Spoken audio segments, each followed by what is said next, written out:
Another really useful tool when planning these trips and trying to figure out what the weather is going to be is Windy.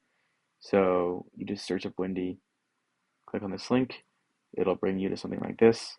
Similar to NOAA, you can just pop in the location you want. So just for shits, I'll do Longs Peak, Colorado. Zoom all the way in. And let's just get on the peak of that guy.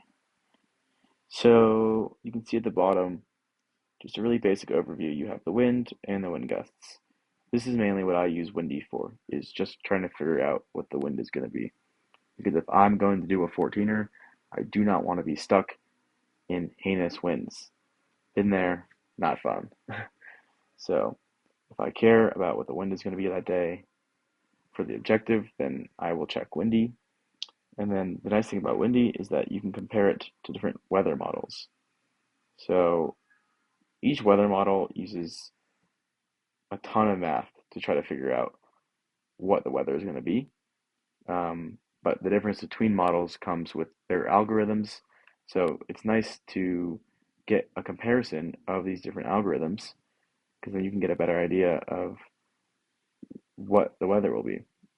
It's nice to check them against each other because you can see here this model, GFS 22 km, is saying that at 9 a.m. there will be 4-mile-an-hour winds coming from the west. This arrow is pointing east, which means it's coming from the west.